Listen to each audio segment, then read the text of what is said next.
Meu povo é destruído porque lhe falta o conhecimento. Conhecereis a verdade e a verdade vos libertará. Jesus, a palavra que cura.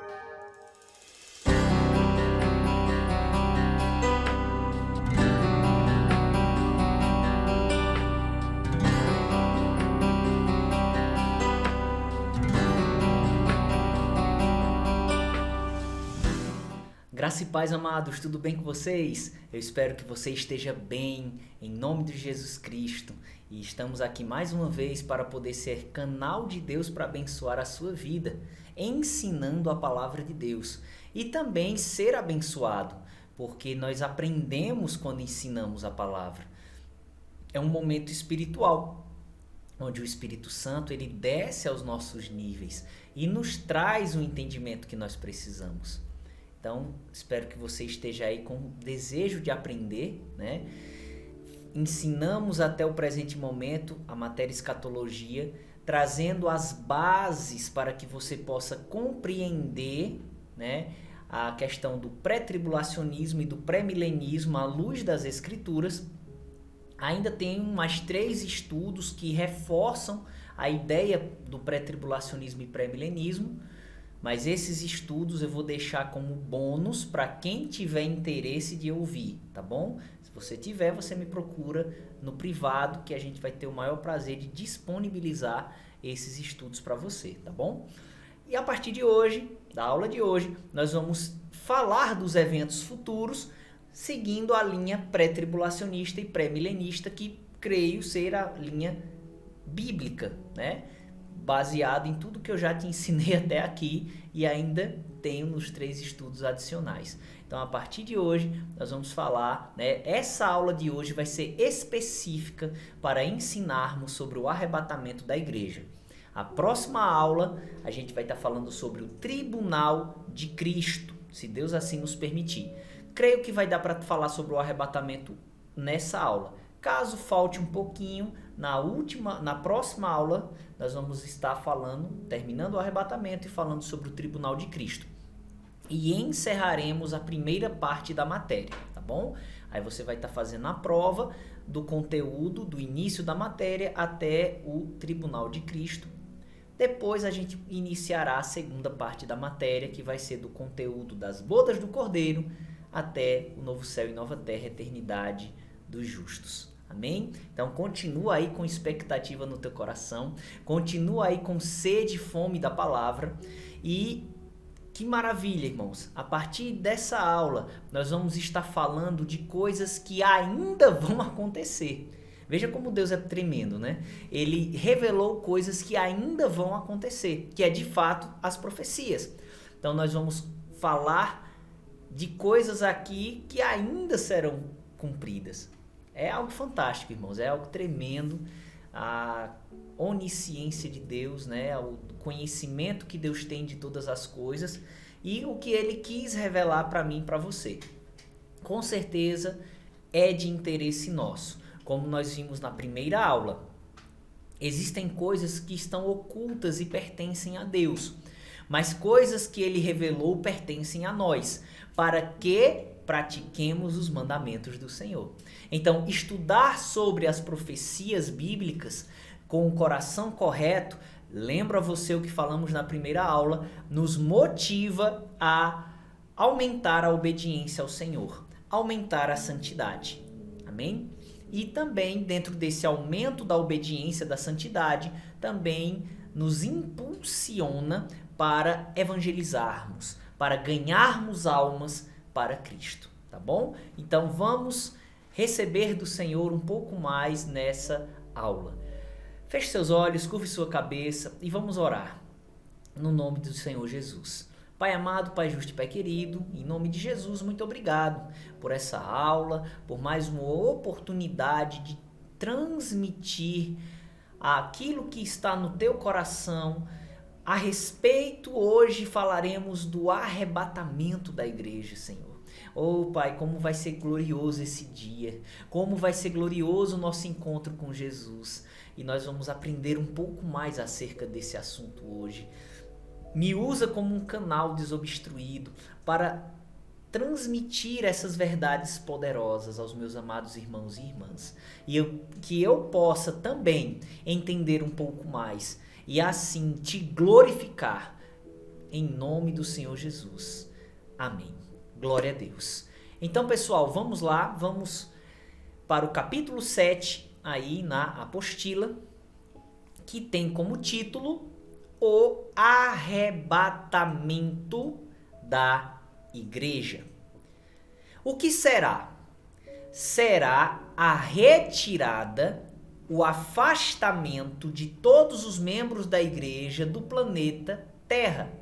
Então, arrebatar quer dizer ser tomado à força, ser arrancado, ser puxado.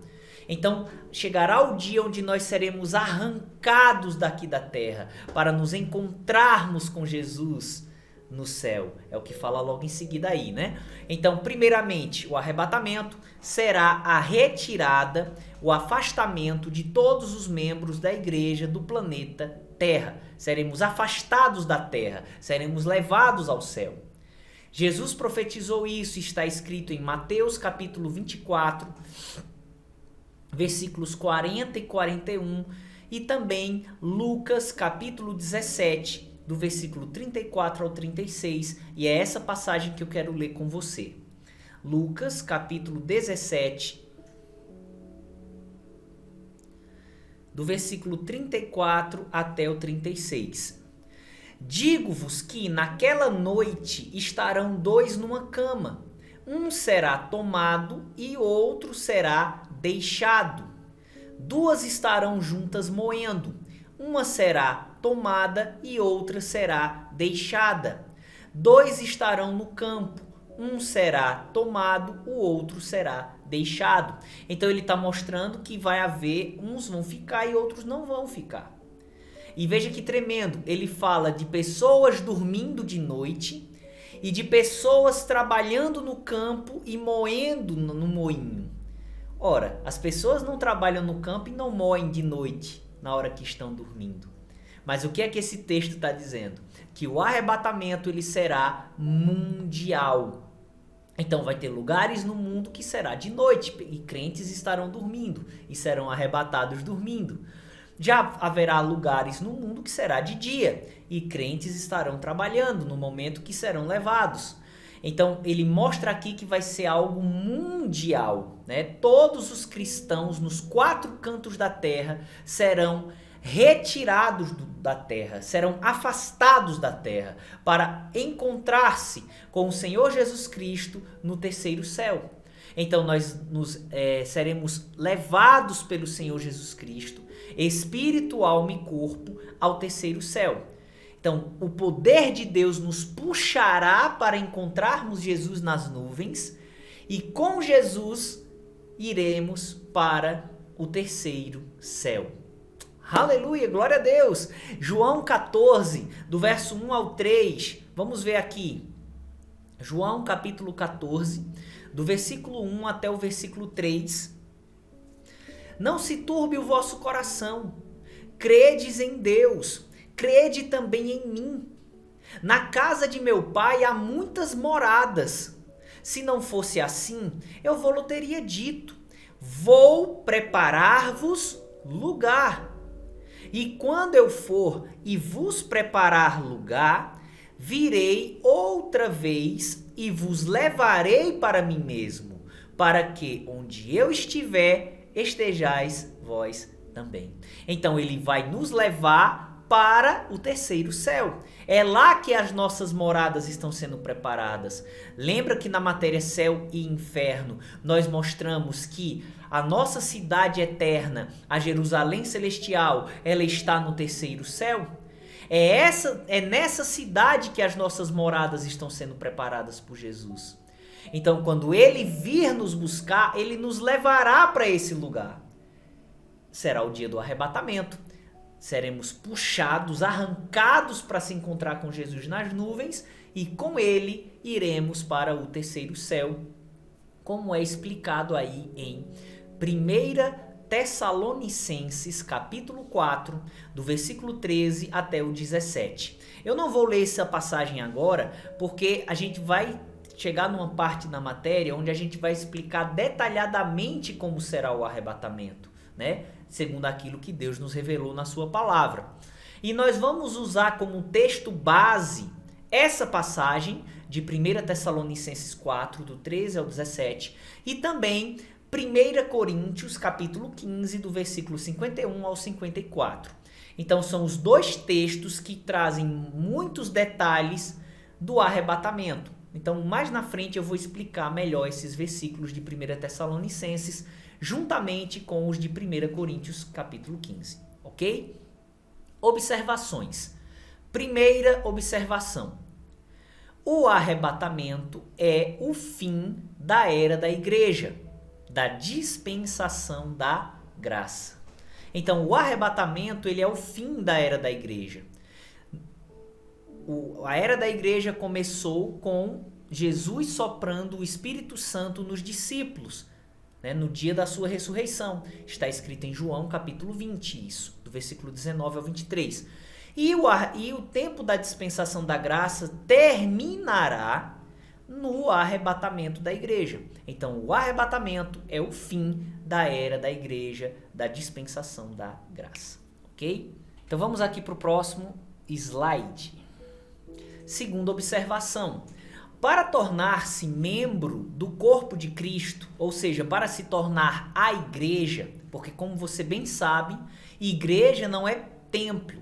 Nós chamamos a igreja local de templo, né? O local onde nós nos reunimos, de igreja. Mas de fato a igreja é o povo, é o corpo de Cristo, que é aquele que recebe Jesus no período da dispensação da graça. É o que a gente vai explicar aí, olha. Para tornar-se membro do corpo de Cristo, ou seja, para se tornar a igreja, é preciso receber a Jesus como Senhor e Salvador de sua vida, confessando-o com fé durante a era da igreja, a dispensação da graça, como está escrito em Romanos, capítulo 10, no versículo 9 ao 13. E para permanecer fazendo parte deste povo espiritual, é necessário ser obediente ao que já conhece e entende da palavra de Deus, ou seja, ter compromisso com ele. E aí tem várias referências bíblicas, irmãos, né? Hebreus, capítulo 6, do 4 ao 8, capítulo 10, do 26 ao 31, do 35 ao 39, capítulo 12, versículos 14 e 15, Gálatas, capítulo 5, do 19 ao 21, 1 Coríntios, capítulo 6, versículos 9 e 10. Todos esses textos mostram que a gente precisa conservar-se salvo pela obediência naquilo que já chegou da palavra para nós. Não é na nossa força. Então, de fato, a salvação não é pelas nossas obras, ou seja, não é pelo nosso esforço, é pela graça, que é a ação de Deus. Tito 2,11 fala da graça nos salvando, mas no versículo 12 diz que a graça nos ensina a renunciar ao pecado e andar em justiça. Então, ser salvo pela graça não é viver uma vida de todo jeito, na prática do pecado, sem compromisso com Deus e dizer, não, mas eu sou salvo, porque eu sou salvo pela graça. Nada disso. A gente recebe Jesus, recebe a salvação. Permanece em santidade, permanece salvo. E na era da igreja, os salvos são igreja. Ou seja, o judeu convertido nesse tempo da era da igreja se torna igreja. O gentil que se converte a Cristo nesse tempo também se torna igreja, né? Dos dois formam um novo homem. Então, para tornar-se membro da igreja, recebe Jesus durante essa época que nós vivemos. Para se permanecer igreja, tem que permanecer obediente àquilo que já chegou da palavra. Terceira observação, o arrebatamento será a volta de Cristo para a igreja, ou seja, para nos buscar, que será a segunda vinda secreta de Jesus para o mundo e visível para a igreja. A primeira vinda de Jesus secreta para o mundo e visível para a igreja foi no dia da ressurreição. Jesus só apareceu para a igreja e durante 40 dias Jesus só apareceu para os crentes, para a igreja. O mundo não o viu. Então foi a primeira vinda secreta para o mundo e visível para a igreja. No dia da ressurreição, Jesus veio do céu à terra. Constitui uma vinda. No arrebatamento será a segunda vinda de Jesus para a igreja, que será uma vinda secreta para o mundo. Ou seja, o mundo não vai ver Jesus vindo nos buscar. Ele vai saber que a igreja sumiu, mas eles não vão ver Jesus no arrebatamento, tá certo? É a segunda vinda secreta para o mundo, visível para a igreja. A gente tem esse estudo adicional. Para quem tem interesse, me fala no privado, que eu explico, mostro versículos bíblicos e trago respaldo dentro dessas afirmações que eu estou fazendo. Então, o arrebatamento da igreja será a vinda dele para nos buscar. Enquanto que, 7 anos depois, Jesus virá com a igreja, conosco, que será a segunda vinda de Cristo visível ao mundo. Tá certo? Então, o arrebatamento será a volta de Cristo para a igreja, ou seja, para nos buscar. Vamos para o próximo slide. Como será, né? Então, agora nós vamos explicar aí. Como será o arrebatamento da igreja? E como base, eu já falei para você, 1 Tessalonicenses 4, do 13 ao 17, e 1 Coríntios 15, do 51 ao 55. Eu falei 54, mas é até o 55. Nós vamos ter como base esses dois textos do Novo Testamento para entendermos como vai acontecer o passo a passo desse glorioso encontro nosso com o nosso Senhor Jesus. Então, primeira coisa, o Senhor Jesus Cristo descerá do terceiro para o primeiro céu, obedecendo ao comando de Deus Pai. Isso nós podemos ver em 1 Tessalonicenses, capítulo 4, versículo 16. 1 Tessalonicenses, capítulo 4, versículo 16. Porque o mesmo Senhor, ou seja, Jesus, descerá do céu. Ou seja, Jesus vai vir ele mesmo em pessoa. Amém? Quando Jesus subiu aos céus e os discípulos o viram subindo, os 2 anjos disseram: esse Jesus que vocês viram subir, voltará da mesma forma como viste subir. Ou seja, Jesus subiu em glória e ele voltará em glória, tanto para nos arrebatar como 7 anos depois conosco. Tá bom?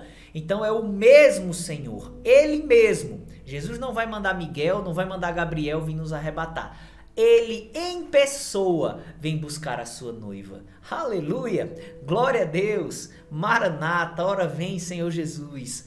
Então a primeira coisa que vai acontecer, o Senhor Jesus Cristo descerá do terceiro para o primeiro céu, obedecendo ao comando de Deus Pai. 1 Tessalonicenses, capítulo 4, versículo 16. Porque o mesmo Senhor descerá do céu com alarido e com voz de arcanjo e com a trombeta de Deus. A gente vai dar uma pausazinha aqui, vamos ficar até essa parte. Então haverão vários sons, vai haver uma zoada santa no céu, vai haver uma celebração, trombetas, tudo indica que trombetas serão tocadas. E a trombeta de Deus será a última tocada, né? Arcanjo, ressoar, barulho, alarido. Então vai haver uma zoada santa no céu, concluindo com Deus tocando a trombeta. E essa última trombeta dessa sequência, que é a trombeta de Deus tocada, dará o aval para que Jesus desça do terceiro céu para o primeiro céu, certo? Ao descer para o primeiro céu, o que vai acontecer em seguida? Os membros da igreja que estiverem mortos fisicamente terão seus corpos ressuscitados. Aleluia! Não existe reencarnação, existe ressurreição. Qual é a diferença? A reencarnação, a doutrina falsa da reencarnação diz que a pessoa morre, o seu espírito vai e nasce num bebezinho, e a pessoa cresce e morre, e o espírito nasce num bebezinho, e com personalidades diferentes, mas isso é errado. Nós só temos uma personalidade, nós só somos um ser único, que ao morrer o espírito e alma está aguardando a ressurreição. Os crentes estão aguardando no paraíso. Os ímpios estão aguardando no Seol Hades. Os crentes serão ressuscitados com corpos glorificados e imortais. Os ímpios serão ressuscitados com corpos malditos e eternos. Os crentes ressuscitados adentrarão a Jerusalém celestial. Por isso que quando Jesus vir nos arrebatar, ele vai nos levar para as moradas. Ele vai nos levar para o terceiro céu. Aleluia! Os ímpios, ao serem ressuscitados, serão lançados na Geena, o lago de fogo. Então, reencarnação, fora. Ressurreição, sim, é a doutrina bíblica.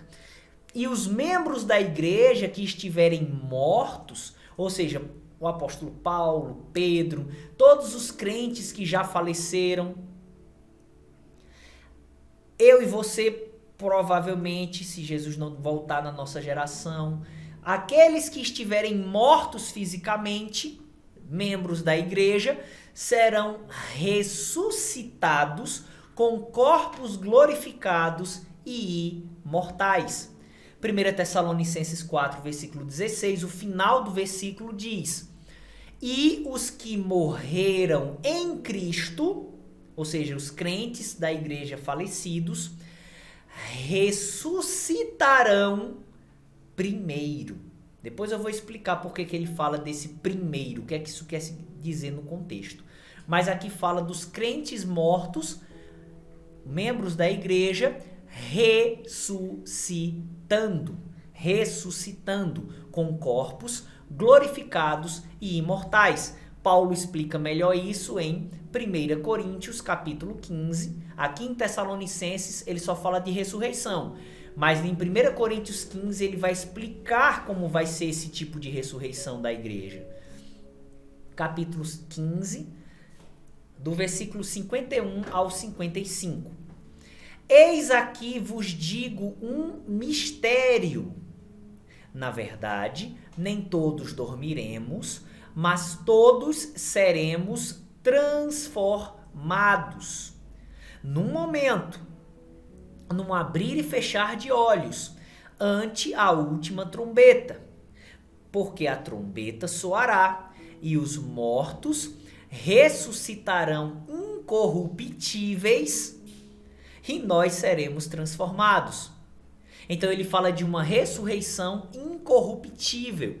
E ele vai explicar o que é isso no versículo 53. Porque convém que isto, falando do nosso corpo, que isto que é corruptível se revista da incorruptibilidade, e que isto que é mortal se revista da imortalidade.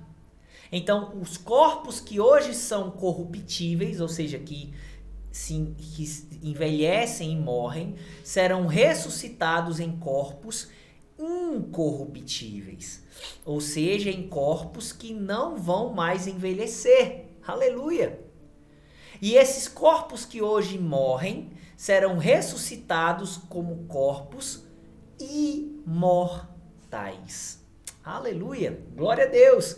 Aí ele diz no versículo 54: e quando isto que é corruptível se revestir da incorruptibilidade, e isto que é mortal se revestir da imortalidade, então se cumprirá a palavra que está escrita: tragada foi a morte na vitória. Aleluia! Então, para a igreja, essa profecia se cumprirá no dia do arrebatamento. A morte será tragada na vitória. Venceremos a morte porque não teremos mais um corpo mortal. Os crentes mortos serão ressuscitados com um corpo glorificado. Aí Paulo zomba da morte no versículo 55. Ele diz: onde está, ó morte, o teu aguilhão? Onde está, ó inferno, a tua vitória? No versículo 57 ele diz: mas graças a Deus que nos dá a vitória por nosso Senhor Jesus Cristo. A vitória sobre a morte teremos por meio de Jesus Cristo no dia do arrebatamento.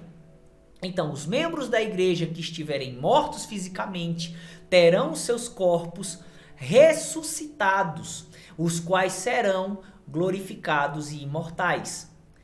Essa ressurreição é chamada de, vamos para o próximo slide, ressurreição da vida, ressurreição dos justos e também é chamada de primeira ressurreição. Ou seja, a primeira ressurreição com o corpo imortal é a ressurreição dos salvos. A segunda ressurreição com o corpo imortal é a ressurreição dos ímpios. Ok? Então, ressurreição da vida. João, isso está escrito em João, capítulo 5, versículo 29. Porque os corpos serão ressuscitados para a vida eterna com Deus. Ressurreição dos justos. Em Lucas 14, versículo 14 e Atos, versículo 24, versículo 15, que fala da ressurreição dos crentes com o corpo glorificado. É a ressurreição dos justos. E primeira ressurreição em Apocalipse, capítulo 20, versículos 5 e 6, porque é a ressurreição para a vida eterna. A segunda ressurreição é a ressurreição para a morte eterna. Então, recapitulando, no dia do arrebatamento, Jesus, haverá uma festa santa no céu, proclamando a descida de Jesus para vir buscar a igreja. Trombetas serão tocadas e a de Deus será a última que será tocada. E essa trombeta de Deus sendo tocada é o aval, é o comando do Pai para que Jesus venha. E ele virá descendo o terceiro céu, o segundo céu e parando no primeiro céu, nas nuvens do planeta Terra. Os crentes da igreja que estiverem mortos fisicamente serão ressuscitados. Por quê? Porque Jesus vai vir com o espírito e alma deles que estava no paraíso, né? Que estará no paraíso. E esses crentes mortos, o seu espírito e alma vai receber os seus corpos na terra. Haverá a ressurreição dos justos, tá? Depois que os crentes forem ressuscitados, acontecerá algo com os crentes, os membros da igreja que estiverem vivos nesse dia. Olha o que vai acontecer. Os membros da igreja que estiverem vivos fisicamente não ressuscitarão, mas terão seus corpos mortais transformados em corpos imortais e glorificados. Amém? 1 Tessalonicenses, vamos voltar lá para 1 Tessalonicenses, capítulo 4, versículo 15. Dizemos-vos, pois, isto pela palavra do Senhor, que nós, os que ficarmos vivos para a vinda do Senhor, não precederemos os que dormem. Ou seja, primeiro o Senhor vai tratar com os mortos em Cristo. Por isso que diz lá embaixo, os mortos em Cristo ressuscitarão primeiro. Ele não está dizendo que os vivos serão ressuscitados depois. Não, só ressuscita quem morreu. Os crentes que estiverem vivos, eles não vão morrer, então não vão ressuscitar. Quando em 1 Tessalonicenses 4 diz que os mortos em Cristo ressuscitarão primeiro, quer dizer que o Senhor vai tratar primeiro com eles, para depois tratar com os crentes que estiverem vivos. E isso é confirmado aqui no versículo 15 que nós estamos lendo e eu vou ler de novo. Dizemos-vos, pois, isto pela palavra do Senhor, que nós, os que ficarmos vivos para a vinda do Senhor, não precederemos os que dormem. Porque, né, aí ele vai falar da descida de Jesus, mas vamos parar aqui no versículo 15. Então, primeiro os mortos serão ressuscitados, os mortos em Cristo, e depois os vivos em Cristo terão seus corpos mortais transformados em corpos imortais e glorificados. Vamos voltar lá para 1 Coríntios 15, versículo 51. Novamente. Eis aqui vos digo um mistério.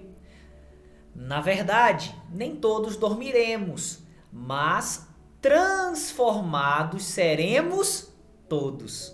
Então, quando ele diz que nem todos dormiremos, esse dormir é uma figura de linguagem para falar da morte. Como eu expliquei na matéria céu, e como foi explicado, né, na matéria céu e inferno, os mortos estão dormindo, é uma figura de linguagem para falar que um dia os corpos mortos ressuscitarão. tá certo? Então, quando ele diz que nem todos dormiremos, ele está dizendo nem todos os crentes vão morrer, mas todos serão transformados. Os mortos em Cristo ressuscitarão com corpos transformados e os vivos serão transformados. Todos serão transformados. Então, dizer que a morte é a única certeza do homem não cola para mim e para você. Sabe por quê? Porque se Jesus voltar hoje, e ele pode voltar hoje, se ele voltar hoje, você e eu não vamos morrer. Você e eu seremos transformados. Amém? Seremos transformados. Aleluia! Então, morte não é certeza para o crente. Aí ele diz no verso 52, num momento, num abrir e fechar de olhos, ante a última trombeta, porque a trombeta soará e os mortos ressuscitarão incorruptíveis e nós seremos transformados. Então, nós seremos transformados. Os mortos ressuscitarão, mas os vivos serão transformados, tá bom?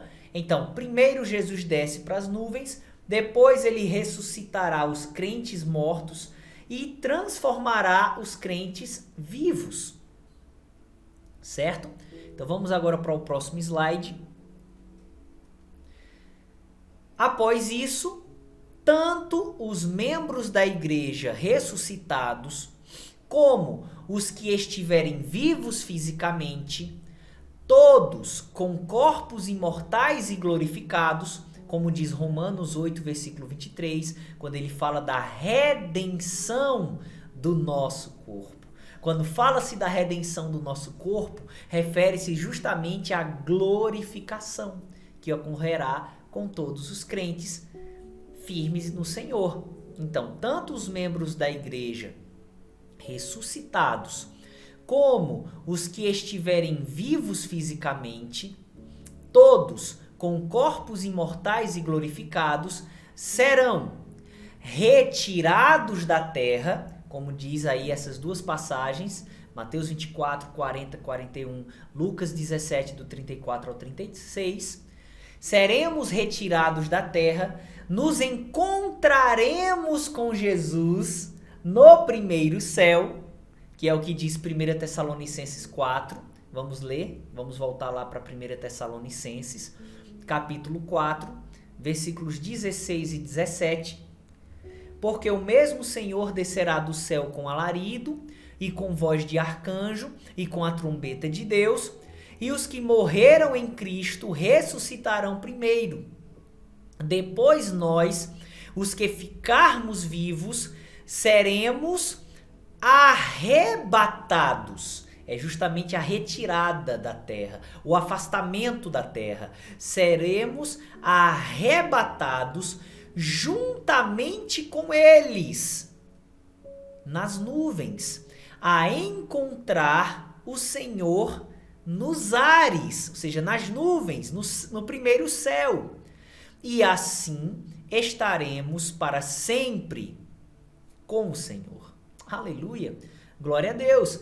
Então seremos arrancados da terra. Os crentes que ressuscitaram e os crentes que estarão vivos. Todos serão arrebatados. Eu já ouvi alguns pregadores e alguns crentes dizerem assim: ah, como eu queria não estar morto na volta de Jesus, porque eu queria participar do arrebatamento. Ei, se você morrer antes do arrebatamento, você vai ser arrebatado. Porque seu espírito e alma vai encontrar um novo corpo na terra. E os vivos serão transformados na terra. E os vivos, juntamente com eles, que Paulo fala aqui, são juntamente com os que forem ressuscitados, serão arrebatados para encontrar-se com Jesus nas nuvens. E assim estaremos para sempre com o Senhor. Aí é o que diz aí na apostila. E subirão com ele para o terceiro céu, que foi o que Jesus disse. Vou preparar-vos lugar, e quando eu for e vos preparar lugar, virei outra vez e vos levarei. Ele não vai vir buscar a igreja para encontrar com ele nas nuvens e voltar imediatamente à terra. Não, ele vai nos levar às moradas, ele vai nos levar para o terceiro céu. É o que diz João 14, do versículo 1 até o versículo 3. Amém? Então, esse dia vai chegar, pode ser a qualquer momento, e os sinais estão mostrando que está mais perto do que nunca. Esteja pronto, esteja pronta para subir. Ah, pastor, estou me preparando para subir. Você tem que estar pronto. Estar pronto para subir é ser nascido de novo e estar sendo fiel àquilo que já chegou, buscando cada dia mais obedecer mais. Dessa forma, você está pronto, eu estou pronto para sermos levados para o céu. Amém? Glória a Deus. Vamos aqui para o próximo slide. Observações. Primeira, enquanto o arrebatamento não acontece, o homem interior, ou seja, o espírito e alma de todos os membros da igreja que morreram fisicamente, estão conscientes no terceiro céu, no paraíso. É o que diz 2 Coríntios 12, do 2 ao 4, capítulo 5, versículo 8 de 2 Coríntios também, e Filipenses, capítulo 1, do versículo 21 ao 23. Essas passagens nos levam a entender que o crente morto, ele está consciente com Jesus. Ah, pastor, e por que fala que os crentes estão dormindo? É o que a gente vai explicar aí na continuação da apostila. Pois, quando a Bíblia fala dos crentes mortos dormindo, se refere ao corpo deles. E a ressurreição é o despertar do corpo, né? Esse texto aí de João 11, do versículo 11 ao 14, Jesus fala para os discípulos que Lázaro estava dormindo, mas que ele iria despertá-lo do sono. Os discípulos pensam que Jesus estava falando realmente que Lázaro estava dormindo. Aí Jesus explica que ele estava morto. Então, o despertar do sono é a ressurreição de Lázaro, que está registrada no capítulo 11 também de João, mas nos versículos 38 até o 44. Assim também, quando Jesus ressuscitou a filha de Jairo, e está escrito em Marcos capítulo 5, do versículo 35 ao 42, ele disse: a menina está dormindo, ela não está morta. Jesus quis dizer: eu vou ressuscitá-la. Então, quando a Bíblia fala dos crentes dormindo, não é que quando um crente morre ele fica inconsciente até o dia da sua ressurreição. Não. O corpo fica inconsciente, o corpo fica inoperante, dormindo. Mas o corpo será ressuscitado, o corpo voltará a viver, o corpo voltará a existir. Despertar do sono. Amém? Aí alguém pode dizer: pastor, mas e um crente que já morreu há 2000 anos, né, no início da era da igreja, que seu corpo já foi totalmente consumido, que não tem mais nada, não sobrou mais nada? Como é que Jesus vai ressuscitar um corpo que não existe mais? Meu irmão, e minha irmã, Deus pode tudo. Se ele pode tudo, tudo já está dizendo, é tudo. E milagre não se explica, milagre se crê.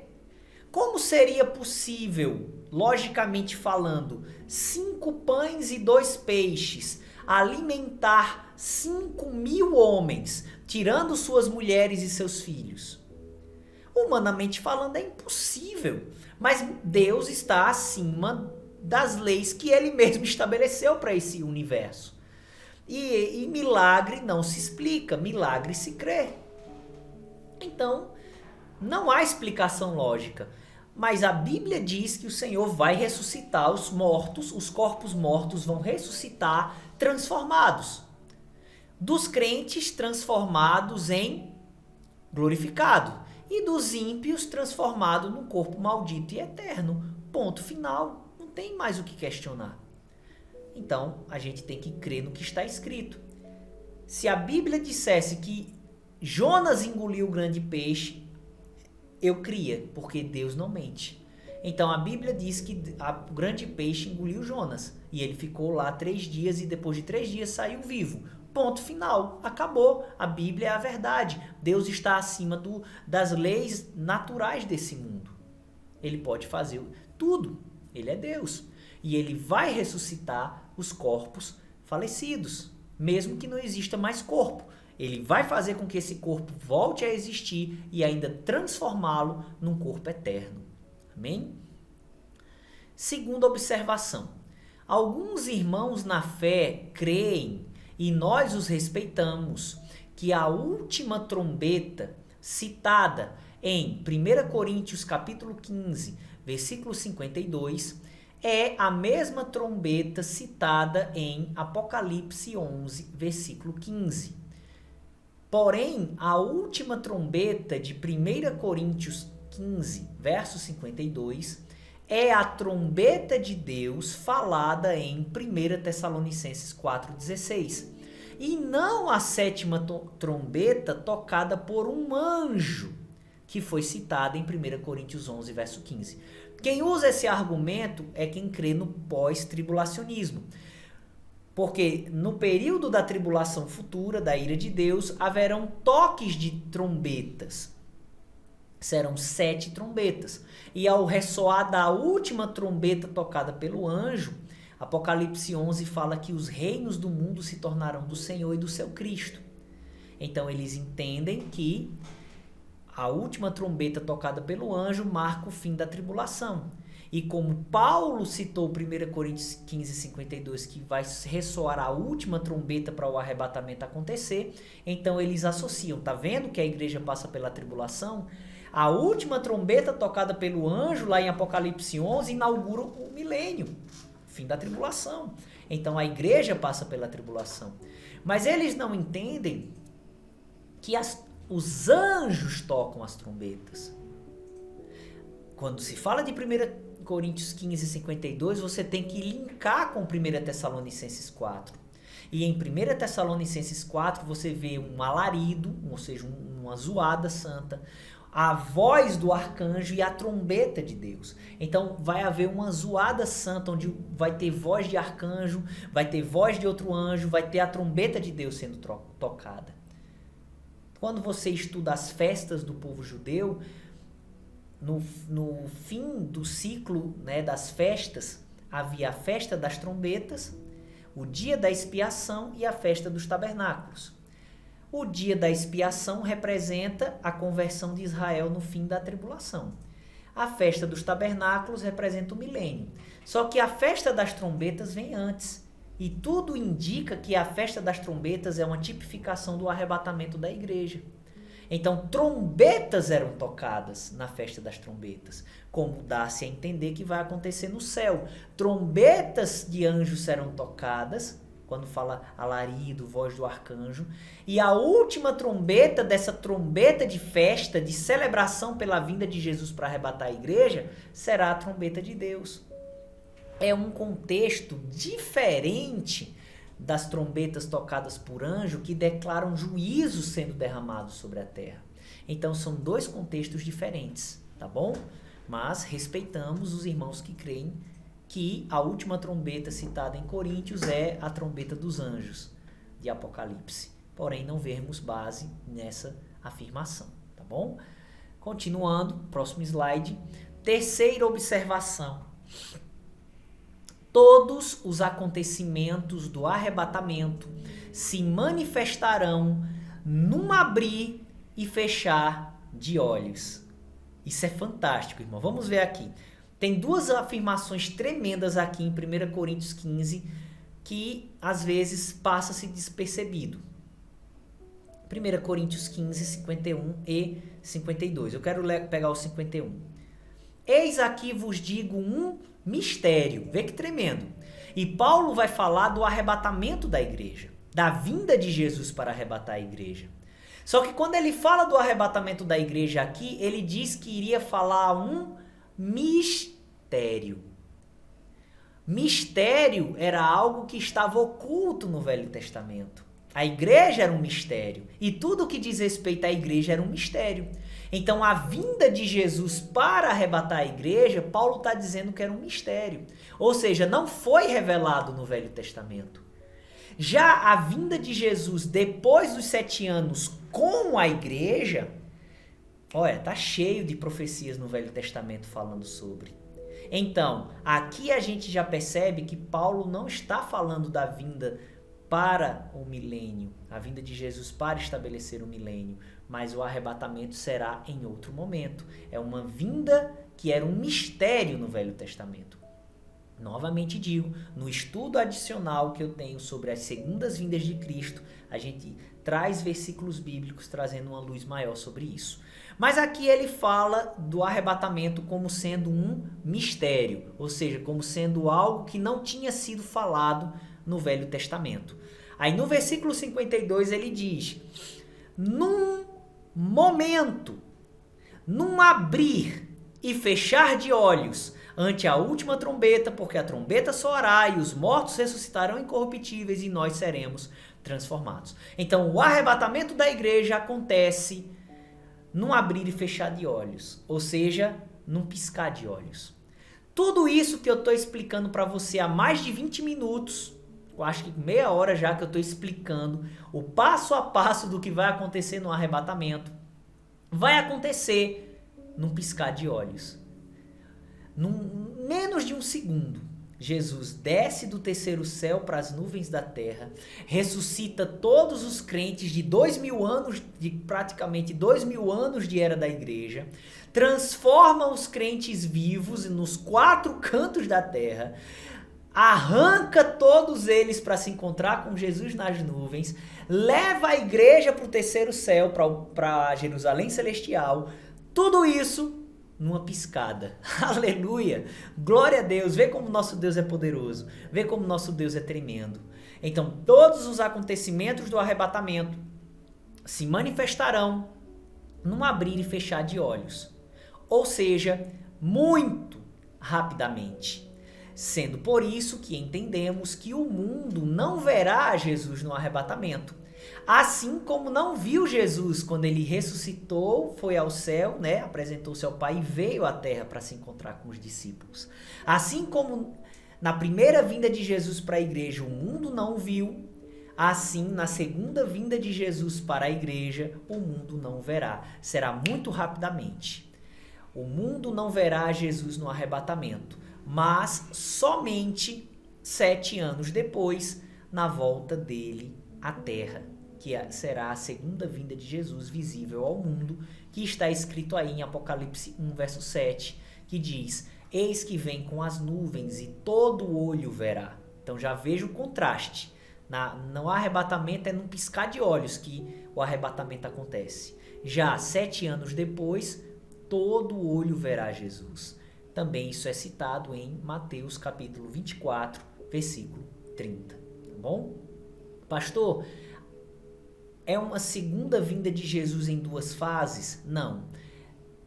É uma segunda vinda de Jesus para a igreja primeiro e uma segunda vinda de Jesus visível ao mundo depois. Tá bom? No estudo adicional a gente explica isso bem direitinho, mostrando versículos bíblicos, baseando-se e esmiuçando melhor essas afirmações. Quando será o arrebatamento da igreja? Não cabe a nós sabermos o momento exato do arrebatamento. Não cabe a nós saber. Então, não vá nessa de que, pastor, eu vi um vídeo na internet de um rapaz que marcou a data do arrebatamento. Não vai acontecer.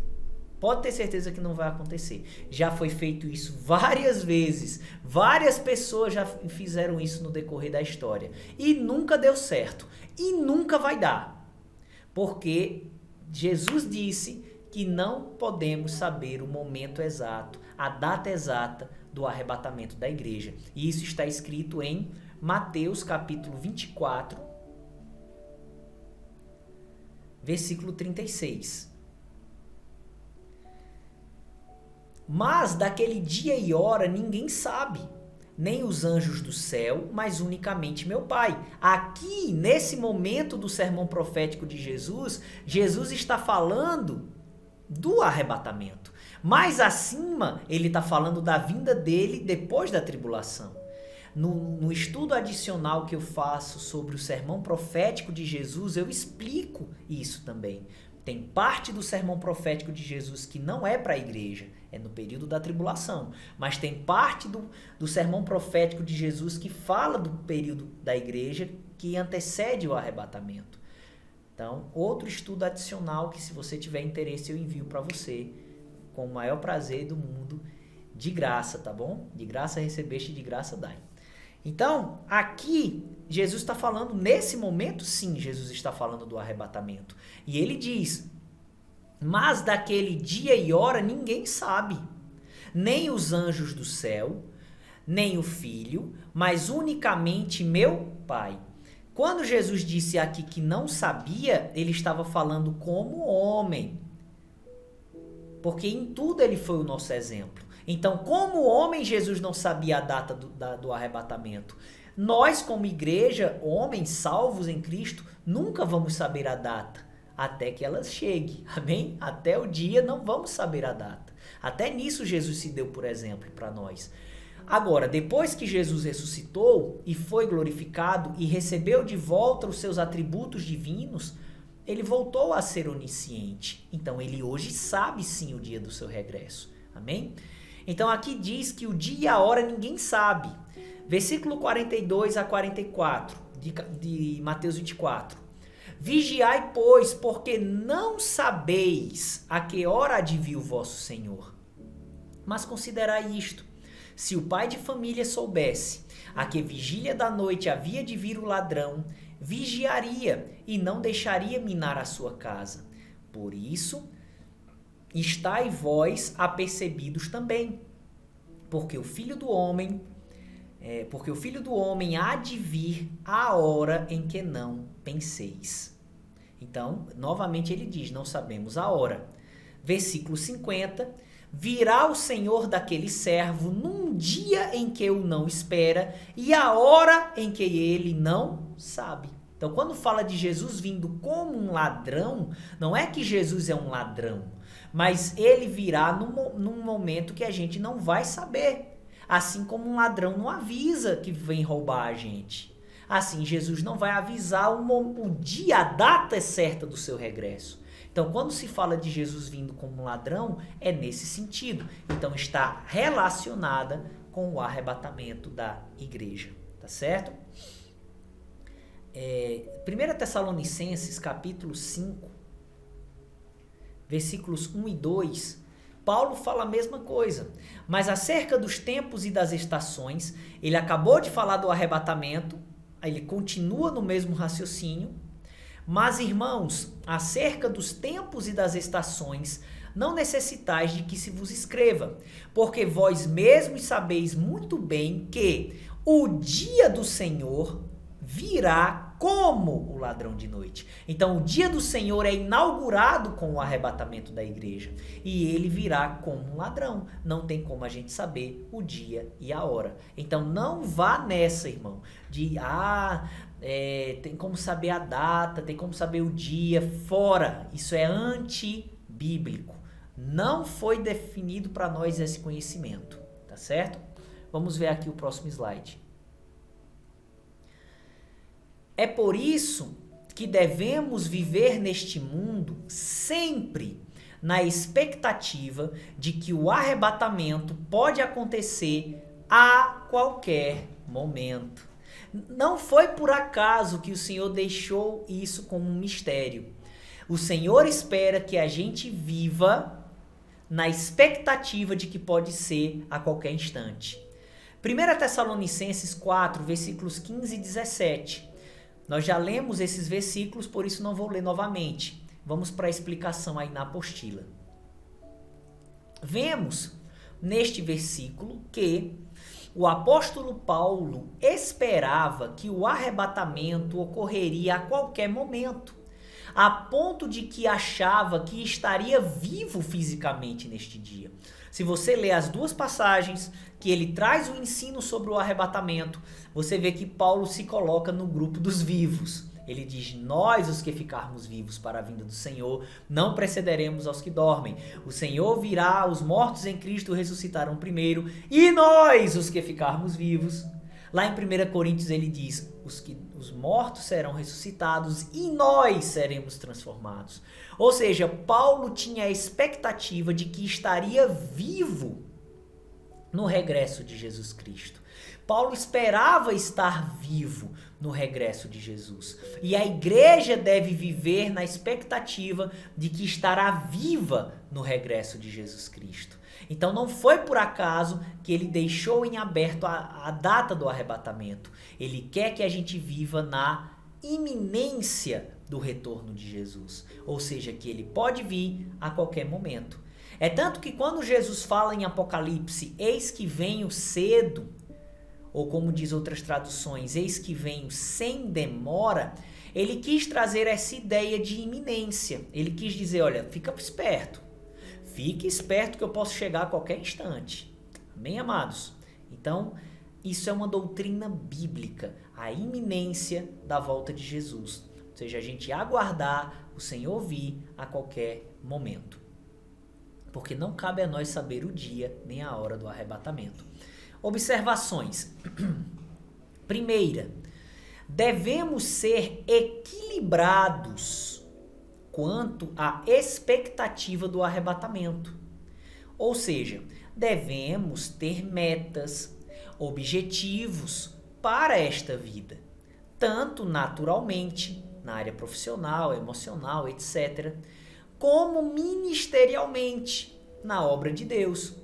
Buscarmos direção do Senhor para sabermos se Ele aprova ou não estas metas e não vivermos alienados das coisas só pensando na vinda do Senhor para a sua igreja. Então isso é desequilíbrio. As pessoas não trabalham, não quer saber de estudar, não quer saber de se profissionalizar, não quer saber de se envolver, de crescer na obra do Senhor também. Não, porque Jesus está chegando, Jesus pode vir a qualquer momento. Isso é um desequilíbrio, irmãos. Enquanto Ele não vir, trabalhemos. Enquanto Ele não vir, vivamos aqui na terra. É a mesma perspectiva da morte. Assim como Jesus pode vir a qualquer momento, da mesma forma nós podemos morrer a qualquer momento. A gente não sabe o dia da nossa morte. Agora, enquanto a morte não chega, a gente deve viver, ou seja, deve ter metas, objetivos, na obra de Deus, naturalmente falando. Assim também é quando diz respeito ao arrebatamento. A gente tem que viver enquanto estamos aqui na terra. E não ficar privados das coisas porque, Jesus está voltando. Então, nada disso. Enquanto Ele não vem, a gente vive. Vamos aqui para o próximo slide. Porém, devemos renovar nossa alma, que é um processo, para que o desejo de alcançarmos nossos objetivos nesta vida não seja maior do que o desejo de sermos arrebatados. E isso também é outro ponto de equilíbrio. A gente não deve deixar de viver porque está esperando Jesus voltar, mas também a gente não deve não desejar a volta do Senhor por causa da nossa vida. O apóstolo Paulo escreveu em 2 Timóteo 4, versículo 8, eu quero ler esse texto. 2 Timóteo 4, verso 8. Desde agora a coroa da justiça me está guardada, a qual o Senhor, justo juiz, me dará naquele dia, o dia do Senhor, mas atrelado ao tribunal de Cristo. Tá vendo aí? Então ele sabia que iria receber um prêmio no tribunal de Cristo, que vai ser no dia do Senhor. E não somente a mim. Esse prêmio não vai ser dado somente a Paulo, mas também a todos os que amarem a sua vinda. Então, os que amarem a vinda do Senhor serão recompensados. Amar a vinda do Senhor, irmãos, é viver nessa terra almejando esse dia. eu trabalho para Deus, eu me santifico, eu ando em justiça, eu rejeito o pecado, eu suporto a perseguição e não nego Jesus. Por quê? Porque eu quero ser arrebatado. Eu amo a vinda de Jesus. Ah, pastor, eu sou solteiro, tô querendo casar, mas se Jesus voltar não tem problema. Eu não tô querendo que Jesus demore para vir porque eu vou me casar. Eu não tô esperando Jesus demorar para vir porque eu tenho que terminar uma faculdade, porque eu tenho que terminar uma construção. Não, nada disso. Eu trabalho, tenho minha vida, mas Jesus voltando, eu quero que fique tudo. Mas eu não vou ficar, eu vou subir. Tá entendendo o equilíbrio da coisa? Então não deixa de viver, mas também não vive e exclui a volta de Jesus. Vive, mas desapegado a tudo e querendo, acima de tudo, encontrar-se com Jesus Cristo. Aleluia! Glória a Deus! Então vamos aí para a segunda observação. Mesmo não sabendo o momento exato da vinda de Jesus para a sua igreja, porém, entendemos que existe um sinal bíblico que nos ajuda a perceber quando o arrebatamento estará próximo.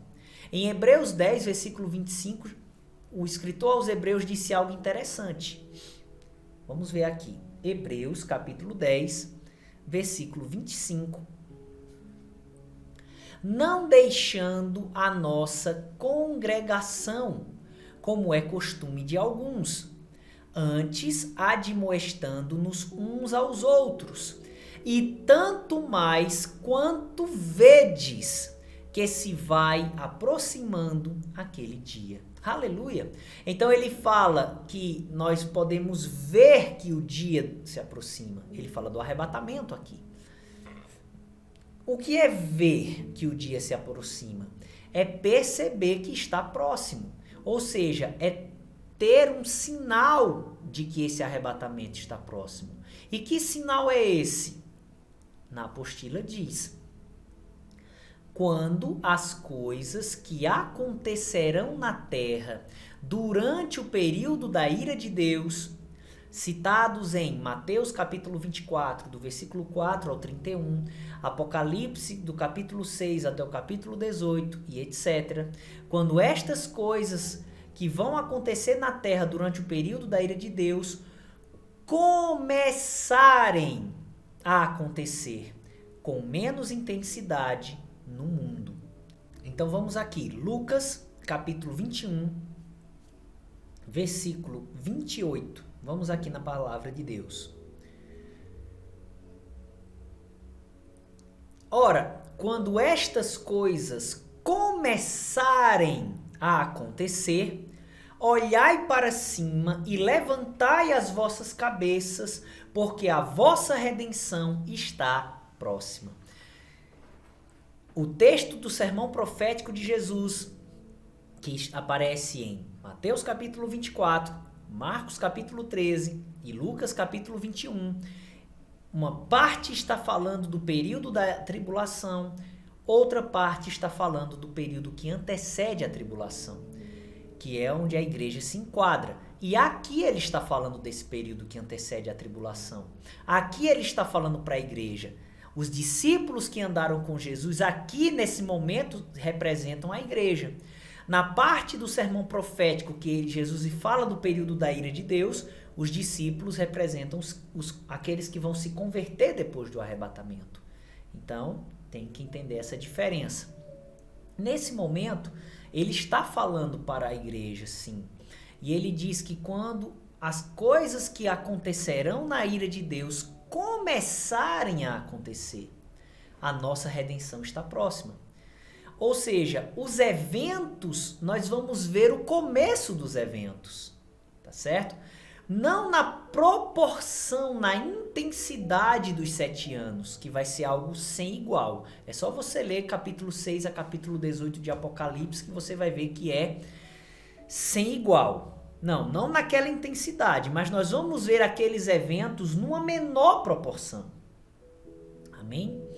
Então a igreja vai ver guerra, rumor de guerra, perseguição aos crentes. A igreja vai ver o sistema do anticristo sendo formado, mas não o anticristo assumindo o governo. Se você lê Daniel, a profecia de Daniel, você vê que Daniel vê o reino estabelecido. E só depois que o chifre pequeno, que representa o anticristo, se levanta. Então, a igreja vai ver o começo, não dos 7 anos, mas o começo dos eventos. Os mesotribulacionistas, eles acertam em entender que a igreja pega o começo dos eventos, mas eles erram em entender que a igreja passa pelos primeiros 3 anos e meio. Quem entende essa base que eu já te trouxe nas aulas anteriores e também a profecia das 70 semanas de Daniel, que é outro estudo adicional que eu vou passar para quem quiser, para quem tiver interesse, vai me procurar no privado. O entendimento das 70 semanas de Daniel leva a você entender que a igreja não pega os primeiros 3 anos e meio. Não. Todos os 7 anos é a ira de Deus. É terrível a proporção dos eventos. Mas os eventos, eles vão acontecer numa menor escala antes dos 7 anos. E antes dos 7 anos, a gente vai ver as coisas se desenrolando. E, irmão, mais do que nunca nós estamos vendo tudo se preparando para o que vai acontecer nos 7 anos. O Estado de Israel voltou a existir em 1948. A tecnologia que nós temos hoje possibilita com que o evangelho seja pregado a todo mundo, que é algo que vai acontecer no período da tribulação, por meio dos 144 mil judeus que vão evangelizar. O mundo está se unificando, né? As pessoas estão cada vez mais se unindo, as nações estão perdendo sua soberania, as economias quebrando. Para quê? Para elas se unirem, formar um governo único mundial. Então os eventos estão aí na nossa cara, né? O terceiro templo já está sendo falado já há algum tempo sobre o terceiro templo ser construído lá em Jerusalém, né, pelos judeus. Eles só estão esperando a liberação do terreno. Então, as coisas já estão muito bem encaminhadas, irmãos. Então, nós estamos vendo os eventos que vão se desencadear numa proporção gigantesca nos 7 anos da ira de Deus, já começando a acontecer. Amém? Então, nós estamos, sim, prestes ao arrebatamento da igreja. Então, se você crê no pré-tribulacionismo, como eu tenho te ensinado, ou se você é meso ou pós-tribulacionista, de toda forma você vai estar preparado para tempos difíceis. Porque eu não estou negando que não virão tempos difíceis. Virão. A igreja verá o início das coisas. Digo de novo, não o início dos 7 anos. Mesotribulacionismo, quando se entende as 70 semanas de Daniel, cai por terra. Agora, a gente pega o início dos eventos. O início dos eventos. Isso sim, a gente pega. Então, a gente vai passar por tempos difíceis e temos que estar preparados, tá bom? Glória a Deus que está pertinho do nosso Senhor chegar. Amém?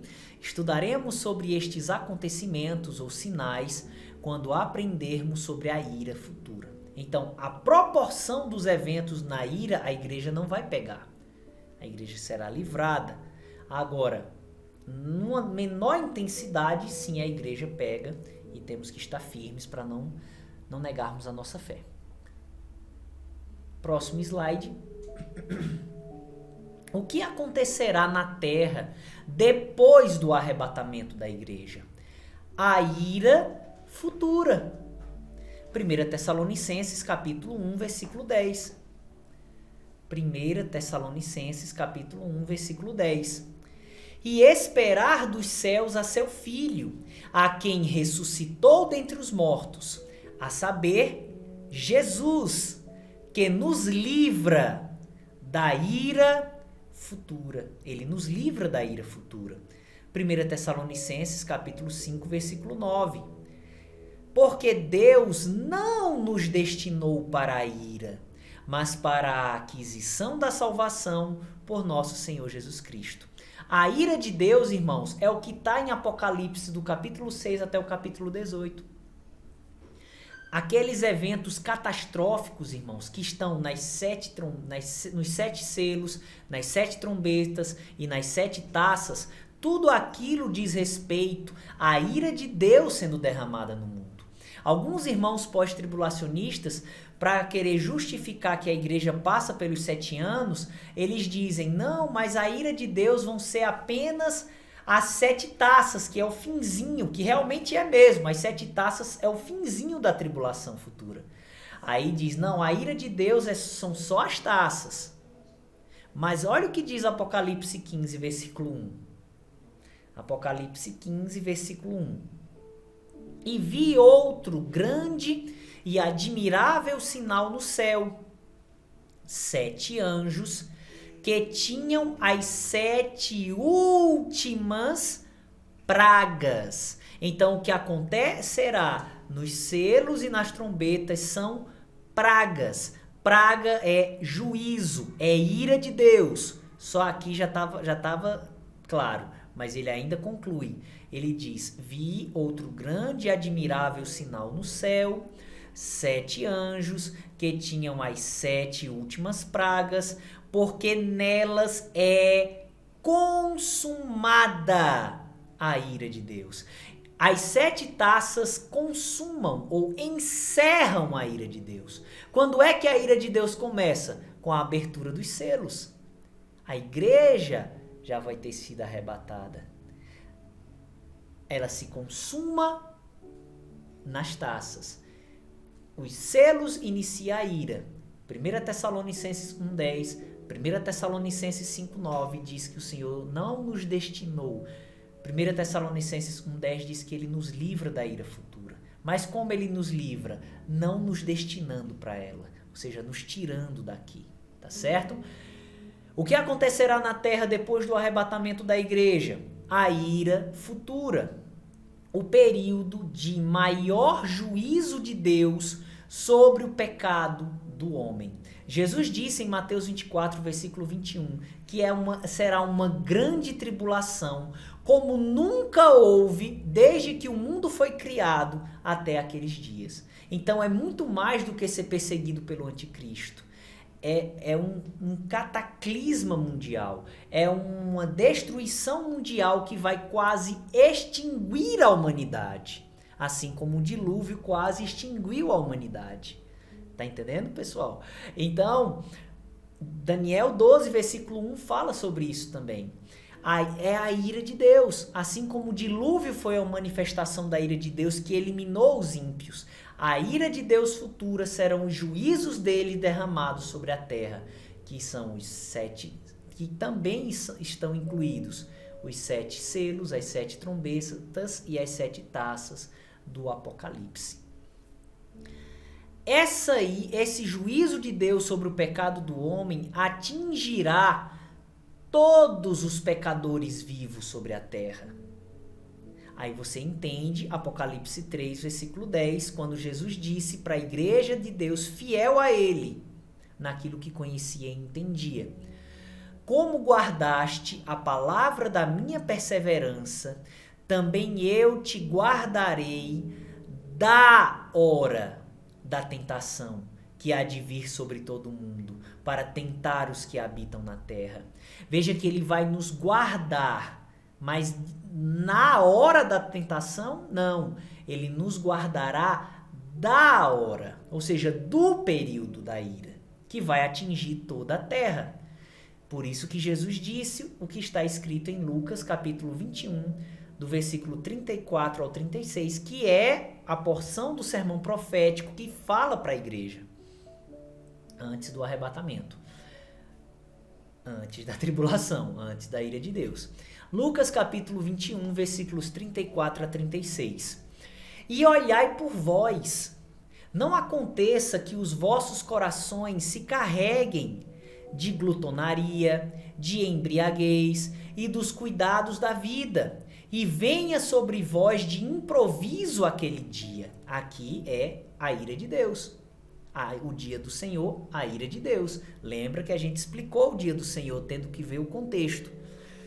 ele fala que se a gente não cair no pecado, se a gente perseverar em obediência, nós não seremos amarrados pela tribulação. É o que ele diz no 35, olha. Porque virá como um laço sobre todos os que habitam na face de toda a terra. Vê que coisa interessante, irmãos. Será que foi por acaso que Jesus falou que esse laço, ou seja, esse dia do Senhor no sentido negativo, que é a tribulação, a ira de Deus, só lê o Velho Testamento, os profetas do Velho Testamento, é juízo de Deus sobre o pecado. Será que esse laço, será que foi por acaso que Jesus falou que esse laço virá sobre todos os que habitam na face de toda a terra? Ou seja, ele falou de toda a terra e todos os que estão na terra. Então, essa ira vai atingir todos os que estarão no mundo. Então, como é que a igreja vai ser livre dessa ira? Ele fala no versículo 36. Vigiai, pois, em todo o tempo, orando, para que sejais ávidos por dignos de evitar todas estas coisas que hão de acontecer. Todas elas. E de estar em pé diante do Filho do Homem. Então vai atingir o laço, a ira vai atingir todos os que habitam na face de toda a terra. Se a igreja permanecer fiel, ela conserva-se salva e ela vai evitar, ou como diz outra tradução, escapar, né? Porque alguns pós-tribulacionistas, para quererem atacar o pré-tribulacionista, diz: não, vocês querem escapar, vocês são escapistas. Não é questão de querer escapar, é Jesus que está dizendo que se a gente for fiel, a gente vai escapar, vai evitar todas estas coisas que vão acontecer. Como nós vamos escapar delas? Estando em pé diante do Filho do Homem, ou seja, arrebatamento para encontrar-se com Jesus nos ares. Aleluia! Glória a Deus! Deus é bom! Ao lado da referência aí, né, de Lucas 21, tem uma explicação. Entendemos pelo contexto desta passagem de Lucas que Jesus está se referindo ao período da ira de Deus, quando ele fala do laço que vai atingir a todos os que estiverem sobre toda a terra. Então vamos aqui para o próximo slide. Além dos motivos que já estudamos, né? Ou seja, o que a gente já explicou nas aulas anteriores, por que cremos que a igreja será arrebatada antes da ira futura? Primeira resposta: porque entendemos que a ira futura será um período de juízo de Deus sobre os pecados dos homens. Está escrito em Isaías 24, do versículo 1 ao 6, que eu vou estar lendo essa passagem quando nós estudarmos sobre o período da ira futura, tá bom? Mas lá ele é muito claro em dizer que ele vai destruir quase toda a terra, que ele vai eliminar quase todos os homens, porque eles viviam no pecado, porque eles rejeitaram a aliança de Deus. Então ele está falando de Deus trazendo destruição para pessoas infiéis a Deus. Mas vamos de novo aí. Por que cremos que a igreja será arrebatada antes da ira futura? Primeira resposta: porque entendemos que a ira futura será um período de juízo de Deus sobre os pecados dos homens. Porém, os pecados da igreja já foram julgados na cruz, em Jesus, sendo por isso que fomos justificados. Aleluia! Romanos capítulo 4. Vamos ver aqui Romanos capítulo 4. Versículo 25, o qual por nossos pecados foi entregue e ressuscitou para a nossa justificação. Então Jesus nos justificou, nos tornou justos. Capítulo 5, versículo 1 de Romanos, tendo sido, pois, justificados pela fé, temos o que, irmãos? Paz com Deus. Paz é o oposto de ira, meu irmão. Nós não estamos, Deus não está irado com a igreja que peca, mas rapidamente se arrepende e vive na prática da palavra naquilo que já sabe, Deus não está irado conosco. Nós estamos em paz com Deus por causa do nosso Senhor Jesus Cristo. No capítulo 5, versículo 8 diz: mas Deus prova o seu amor para conosco, em que Cristo morreu por nós, sendo nós ainda pecadores. Olha só. Mas Deus prova o seu amor para conosco em que Cristo morreu por nós, sendo nós ainda pecadores. Logo, muito mais agora, tendo sido justificados pelo seu sangue, seremos por ele salvos da ira. Aleluia! Aqui não é o inferno apenas, contexto bíblico, ele fala da ira de Deus, que é justamente esses 7 anos finais da história da humanidade. Por sermos justos, ele nos livrará da ira. A gente não é justo só porque recebeu Jesus. A gente precisa se manter justo, andando em santidade. E assim não passaremos pela ira de Deus. É o que o apóstolo Paulo explica aí em 1 Tessalonicenses 5. Vamos ver. 1 Tessalonicenses, capítulo 5, do versículo 1 até o 10. Mas, irmãos, acerca dos tempos e das estações, ele acabou de falar do arrebatamento, você lembra, né? Mas, irmãos, acerca dos tempos e das estações, não necessitais de que se vos escreva, porque vós mesmos sabeis muito bem que o dia do Senhor virá como ladrão de noite. Ou seja, não tem como a gente saber a data exata. Mas Paulo traz um sinal que aponta que esse dia estará próximo. No versículo 3. Pois que, quando disserem a paz e segurança, então lhes sobrevirá repentina destruição, como as dores de parto àquela que está grávida, e de modo nenhum escaparão. Ou seja, quando os ímpios disserem a paz e segurança, eu creio que é quando eles vão conseguir estabelecer a nova ordem mundial, o reino que o anticristo vai reinar, mas não no seu início. A igreja vai pegar esse reino iniciado, a paz e segurança. Por isso que vamos ser perseguidos. E a gente tem que estar preparado para não negar a fé. Mas ele é claro quando diz: quando eles disserem a paz e segurança, lhes sobrevirá, ou seja, sobrevirá aos ímpios, repentina destruição, como as dores de parto àquela que está grávida, de modo nenhum escaparão. Quando ele fala das dores de parto da mulher, ele já está fazendo menção aos 7 anos da tribulação. Ou seja, os ímpios vão achar que está tudo certo, mas virá sobre eles o tempo da ira de Deus. A igreja é arrebatada e vindo o tempo de destruição, a repentina destruição. Vai abalar, é quando o chifre pequeno surge. O anticristo entra em cena e a igreja não vê o anticristo, mas a igreja vê o sistema dele montado primeiro.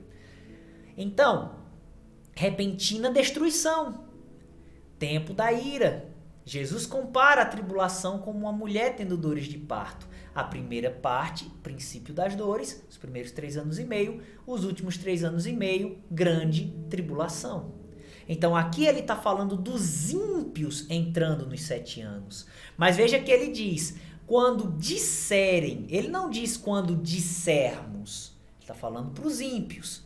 A paz e segurança, então lhe sobrevirá repentina destruição, como as dores de parto àquela que está grávida, e de modo nenhum escaparão. Os ímpios não vão escapar da ira, não. Mas olha o que diz o versículo 4. Mas vós, irmãos, já não estáis em trevas, para que aquele dia vos surpreenda como um ladrão. O laço que Jesus falou. Tá certo? Então ele não vai nos amarrar. Nós não vamos ser surpreendidos ficando nesse ambiente. Porque nós não estamos em trevas. Ou seja, nós não somos pecadores. Nós fomos justificados e temos paz com Deus. Por isso ele nos livrará da ira futura. Mas vós, irmãos, já não estáis em trevas, para que aquele dia vos surpreenda como um ladrão. Porque todos vós sois filhos da luz e filhos do dia. Então ele está dizendo que a igreja é do reino da luz, do reino de justiça. Porque todos vós sois filhos da luz e filhos do dia. Nós não somos da noite nem das trevas. Ou seja, nós não fazemos parte do reino do mal. Nós fomos transportados para o reino de Deus. E essa destruição alcançará os que estão na noite, os que não forem justificados. Aí ele diz no versículo 6: não durmamos, pois, como os demais, mas vigiemos e sejamos sóbrios. Então, quando ele fala aqui não dormir, ele está falando de não morra espiritualmente.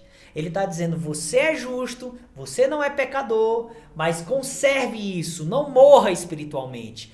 Viva em santidade, não perca a sua salvação. É isso que ele está dizendo quando ele diz, não durmamos, pois, como os demais. Tinha pessoas que estavam perdendo a salvação. E pessoas ainda irão perder a salvação antes do arrebatamento. Que não seja eu, nem seja você. Tá certo? Não durmamos, pois, como os demais, mas vigiemos e sejamos sóbrios. Ou seja, conservemos a salvação pela fidelidade ao Senhor. Porque os que dormem, dormem de noite. E os que se embebedam, embebedam-se de noite. Ou seja, ele está falando que os ímpios vivem assim. Vivem na prática do pecado. Não siga o exemplo deles. Não morra espiritualmente. É isso que Paulo está dizendo. Conserve-se justificado. Conserve-se justo em Cristo. Versículo 8. Mas nós que somos do dia, sejamos sóbrios. Não vivamos na prática do pecado. Aí ele vai dizer, vestindo-nos da couraça da fé e do amor, e tendo por capacete a esperança da salvação. Conservemos a nossa posição de justiça, andando em fé, amor e esperança. Versículo 9. Porque Deus não nos destinou para a ira, mas para a aquisição da salvação por nosso Senhor Jesus Cristo. Então, conserve-se justo, porque conservando-se justo, você não vai ficar para esse tempo, porque Deus não te destinou para a ira, mas para a aquisição da salvação. Ou seja, Deus não nos destinou para sofrer na ira de Deus, mas para sermos adquiridos no arrebatamento. E ele fala do arrebatamento, é confirmado tanto que no versículo 10 ele diz que morreu por nós, para que quer vigiemos, quer durmamos, vivamos juntamente com ele. Ou seja, quer estejamos vivos no dia do arrebatamento, vigiando, sendo fiéis, quer estejamos mortos fisicamente, no dia do arrebatamento, nos encontremos, vivamos juntamente com ele. Confirma o capítulo anterior, os mortos em Cristo ressuscitando, os vivos transformados e todos arrebatados para encontrar-se com Jesus nos ares. Então, resumindo, por que cremos que a igreja será arrebatada antes da ira futura? Primeira resposta, porque entendemos que a ira futura será um período de juízo de Deus sobre os pecados dos homens. Porém, os pecados da igreja já foram julgados na cruz em Jesus, sendo por isso que fomos justificados. Próximo slide. Segunda resposta, para a crença no arrebatamento pré-tribulação, pré-ira de Deus. Porque ao analisarmos 2 Tessalonicenses, capítulo 2, do versículo 1 ao 10, a gente vai ler esse texto, mas daqui a pouquinho, tá? Porque ao analisarmos 2 Tessalonicenses, capítulo 2, do versículo 1 ao 7, percebemos que o anticristo se manifestará ao mundo antes da ira futura, que é chamado no texto de 2 Tessalonicenses de o dia do Senhor. Então, percebemos em 2 Tessalonicenses 2, do 1 ao 7, que o anticristo se manifestará ao mundo antes da ira futura, o dia do Senhor começar. Ou seja, é a partir desta manifestação que a contagem de 7 anos desse período iniciará. conforme Daniel 9:27. E para o anticristo se revelar ao mundo, é necessário que aquele que o detém seja afastado. Dentro do contexto bíblico, cremos que aquele que o detém é o corpo de Cristo, a igreja. Então, vamos entender o dia do Senhor, lá de 2 Tessalonicenses 2, como a tribulação e não como o arrebatamento da igreja. E você vai ver que faz todo sentido. 2 Tessalonicenses capítulo 2, do versículo 1 até o versículo 7. Ora, irmãos, rogamo-vos pela vinda do nosso Senhor Jesus Cristo e pela nossa reunião com Ele, ou seja, a respeito do arrebatamento, eu rogo que vocês não se movam facilmente do vosso entendimento, nem vos perturbeis, quer por espírito, quer por palavra, quer por epístola, como de nós, como se o dia do Senhor, ou o dia de Cristo, dependendo da tradução, mas é o dia do Senhor, já estivesse vindo, ou seja, já tivesse chegado. Ninguém de maneira nenhuma vos engane, porque não será assim, sem que antes venha a apostasia, que essa palavra apostasia no grego significa afastamento, tá? E se manifeste o homem do pecado, filho da perdição. Ou seja, por que é que Paulo, qual é o sentido de Paulo estar falando isso? Paulo tinha explicado que o arrebatamento era antes da ira de Deus, na sua primeira epístola. Só que algumas pessoas escreveram algo se passando por Paulo, dizendo que os cristãos já estavam na tribulação, na ira de Deus, chamando-a de o dia do Senhor. Por quê? Porque os crentes de Tessalônica estavam sofrendo uma dura perseguição. Então, novamente, o engano de achar que perseguição aos crentes é sinônimo de ira de Deus do Apocalipse.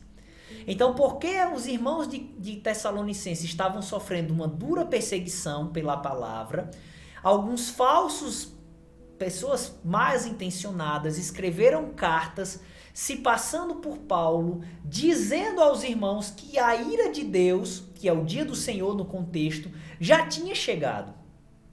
Ou seja, então, o arrebatamento seria depois dessa tribulação futura. E isso estava perturbando a mente dos irmãos. Aí Paulo diz, ei, não se engane.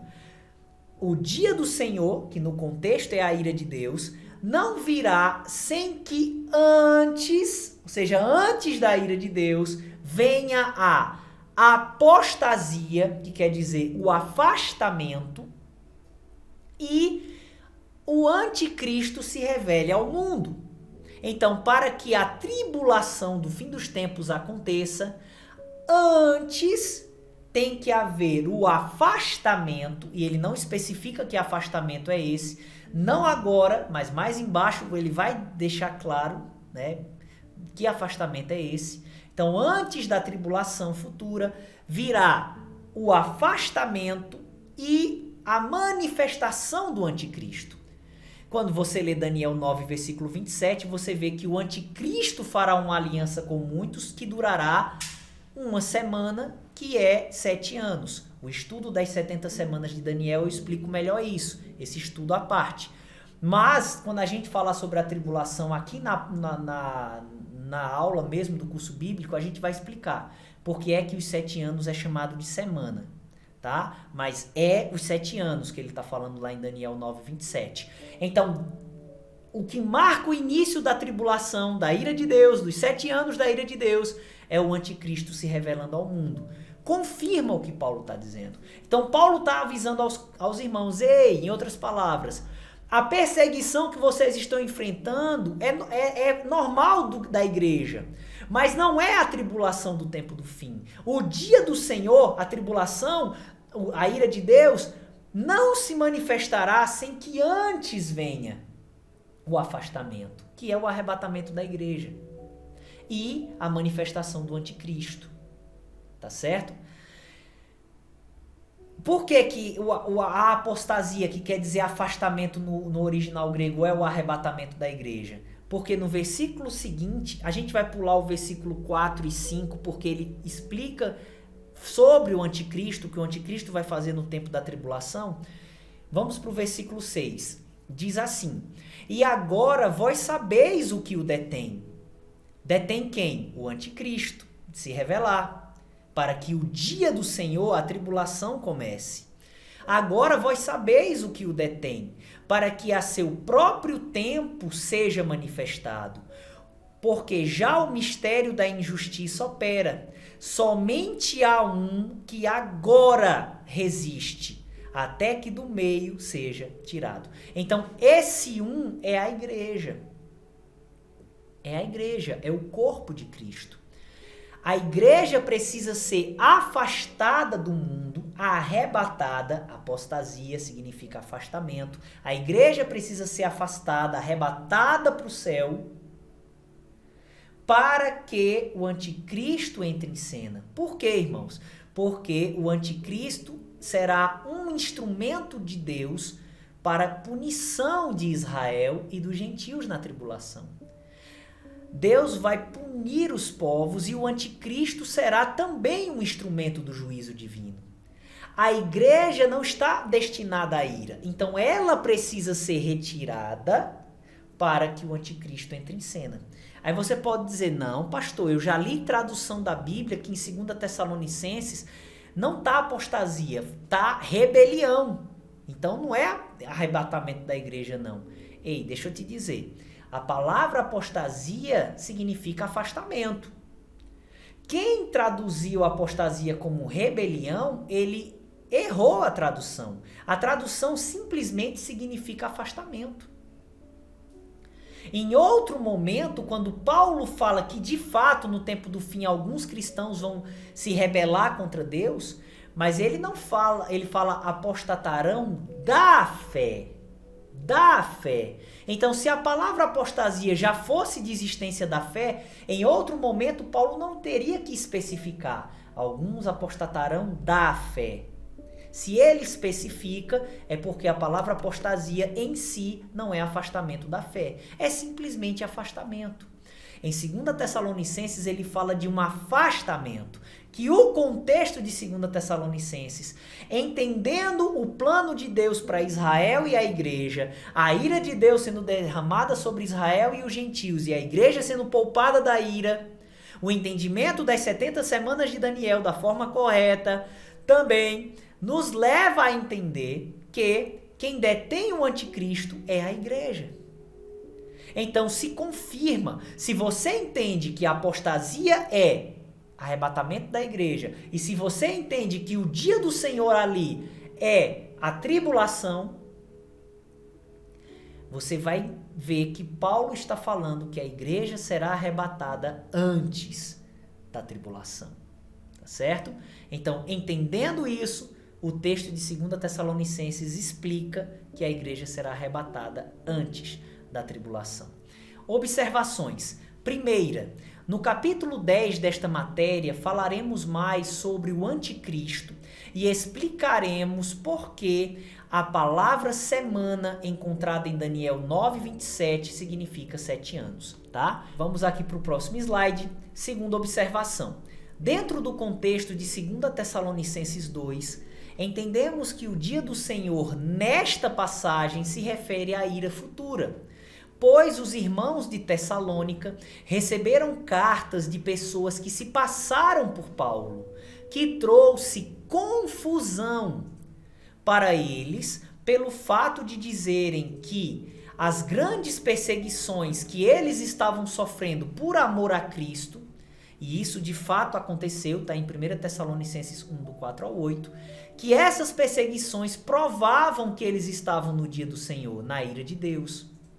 Que é o que os pós-tribulacionistas irmãos em Cristo, amados e queridos, eles erram em associar a perseguição da igreja com a ira de Deus. Foi o mesmo engano que foi levado, que queria ser incutido na mente dos irmãos de Tessalônica. Só que aqui foi por pessoas más intencionadas. Hoje, muitos pós-tribulacionistas estão bem intencionados. Eles não estão entendendo essa questão, tá bom? Perseguição é uma coisa, ira de Deus é outra. Então, os irmãos de Tessalônica receberam cartas de pessoas que se passaram por Paulo, que trouxeram confusão para eles, pelo fato de dizerem que as grandes perseguições que eles estavam sofrendo por amor a Cristo provavam que eles estavam no dia do Senhor, ou seja, na ira de Deus. Sendo por isso que Paulo lembra a eles que a ira só acontecerá depois da manifestação do anticristo ao mundo, e que esta revelação do anticristo só ocorrerá depois que a igreja for arrebatada por Jesus. Então a igreja não detém o nascimento do anticristo, não. A igreja detém que ele atue como governante do mundo. Essa é a diferença, tá? Próximo slide. Terceira resposta. Por que cremos que a igreja será arrebatada antes da ira futura? Se a palavra de Deus diz que não cabe a nós sabermos o dia e a hora em que Jesus virá arrebatar a sua igreja, e nós lemos todas essas referências já nessa aula, então, se nós formos arrebatados na metade ou depois da ira de Deus, saberemos o dia e a hora que isso vai acontecer, pois será possível saber quando este tempo de aflição vai começar, com o aparecimento do anticristo ao mundo, conforme 2 Tessalonicenses 2, do 1 ao 3, Daniel 9, verso 27, e também Apocalipse, capítulo 6, verso 1 e 2. Quando Apocalipse começa a falar do tempo da ira de Deus, a primeira coisa que ele fala é do anticristo. O cavaleiro montado no cavalo branco, citado neste versículo de Apocalipse, representa o anticristo. Então, irmão, vê só. Para mim, esse é o argumento um dos mais convincentes. Jesus vai voltar para arrebatar a igreja. Ninguém sabe a data exata. Isso é inegável. Ninguém pode negar essa verdade. Se Jesus voltar no meio dos 7 anos, ora, quando é que a contagem dos 7 anos começa? Com o anticristo fazendo uma aliança com muitos povos. Isso é inegável. Daniel 9, versículo 27. Então, se Jesus volta no meio, hipoteticamente, então, se Jesus realmente viesse depois, né, não antes da ira de Deus, então a igreja, nós iríamos ver nos noticiários o anticristo fazendo uma aliança com muitos povos. Se Jesus vem no meio, é só contar daquela data 3 anos e meio para frente. 3 anos e meio depois, eu já saberia a data do arrebatamento. Será em tal data, tal dia e tal hora. Se é depois dos 7 anos, é só contar 7 anos. Depois dos 7 anos, eu saberia a data. Então, isso já está fora de cogitação. O único ponto de vista que dá base para um arrebatamento sem sabermos o dia e a hora é o arrebatamento pré-tribulação. É simples de entender isso. Amém, amados? Continuando aqui, e aqui a gente encerra a aula de hoje, nesse último slide. Portanto, embora respeitamos os irmãos que creem diferente, vemos mais coerência em crer que todo aquele que faz parte do povo igreja, porque recebeu a Jesus como Senhor e Salvador na dispensação da graça, e permaneceu salvo pela sua submissão a Deus, dentro do que conhece e entende da palavra, será arrebatado antes da ira futura. Nós lemos 1 Tessalonicenses do capítulo 4, versículo 13, até o capítulo 5, versículo 9. 1 Tessalonicenses 1, verso 9 e 10. Apocalipse, capítulo 3, do verso 7 ao 10, que fala que aquele que é fiel naquilo que sabe da palavra será guardado da hora da provação. Lucas 21, do 34 ao 36, nós vimos que o laço da ira de Deus atingirá todos os que habitam na face de toda a terra, mas a igreja escapará dessas coisas estando em pé diante do Filho do Homem. E também Mateus capítulo 24, eu quero ler essa passagem, não vou me deter, mas eu preciso ler esse texto. Mateus capítulo 24, do versículo 36 ao 42. Eu vou ler e depois a gente vai para a explicação aí na apostila. Mas daquele dia e hora ninguém sabe, nem os anjos do céu, nem o Filho, mas unicamente meu Pai. E como foi nos dias de Noé, assim será também a vinda do Filho do Homem. Ele faz um paralelo. Ele compara a vinda do Filho do Homem para arrebatar a igreja, a segunda vinda secreta para o mundo invisível para a igreja. Ele compara essa vinda com os dias que antecederam o dilúvio, tá? Ou seja, os dias que antecederam o dilúvio são os dias que antecedem o arrebatamento da igreja. Aí ele diz no 38, porquanto, assim como nos dias anteriores ao dilúvio, comiam, bebiam, casavam e davam-se em casamento até ao dia em que Noé entrou na arca e não o perceberam, até que veio o dilúvio e os levou a todos, assim será também a vinda do Filho do Homem. Então, estando 2 no campo, será levado um e deixado o outro. Estando 2 moendo no moinho, será levada uma e deixada outra. Vigiai, pois, porque não sabeis a que hora há de vir o vosso Senhor. Então ele fala do povo no pecado, Noé entra na arca, e aí depois que Noé entra na arca, vem o dilúvio e elimina os ímpios. Aí ele diz, assim será também a vinda do Filho do Homem. Um será levado e outro deixado. Arrebatamento da igreja. Uns ficam para ser julgados, outros sobem para serem arrebatados. É o que diz aí ao lado da referência de Mateus 24, 36 a 42. Nesta passagem de Mateus, vemos que o arrebatamento e em seguida a ira de Deus são comparados aos dias de Noé, pois ele, que era submisso ao Senhor dentro do que tinha, Gênesis 6, do 5 ao 9, entrou na arca junto com a sua família, para escapar do dilúvio, juízo divino sobre o mundo. Da mesma forma, no arrebatamento, a igreja escapará do juízo de Deus sobre o mundo, que é a ira vindoura, ou a ira futura, tá? Aí alguém pode dizer, sim, mas o texto diz que o dilúvio levou a todos. E no versículo seguinte diz, um será levado e outro deixado. Então esse levar é juízo. Não, irmãos. Se você ler o texto original grego, a palavra que aparece levou no sentido de juízo é uma no versículo 39. Já nos versículos 40 e 41, propositalmente foi usada outra palavra grega. A palavra grega que é usada levou no contexto de destruição no dilúvio significa unicamente levar, ir para um canto, ser levado para um canto, outro. E de fato, as águas levaram as pessoas mortas, né? Mas a palavra grega usada por levado um, deixado outro, levada uma, deixado outra, tem vários significados, mas um dele é levado para estar diante da presença de alguém. Aleluia!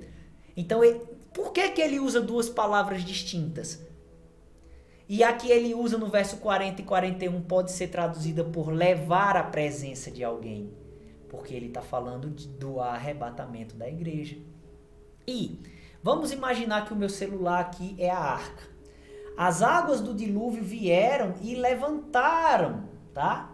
A arca. Então a arca ficou em cima e o juízo de Deus, o dilúvio, ficou embaixo.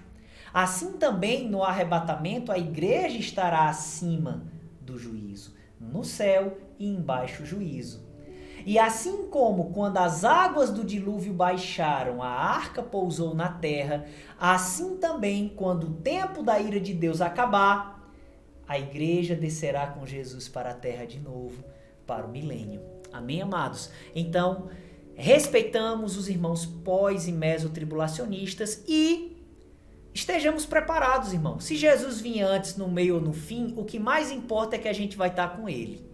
E que a gente tem que estar preparado para tempos difíceis. Agora, dentro de tudo que eu já te ensinei até aqui e o que eu ainda vou disponibilizar, se você quiser, nos estudos adicionais das 70 semanas de Daniel, segundas vindas de Cristo e sermão profético de Jesus, para mim, irmãos, é muito claro que a igreja sofre antes do arrebatamento, mas não é o sofrimento do Apocalipse, porque é outro contexto.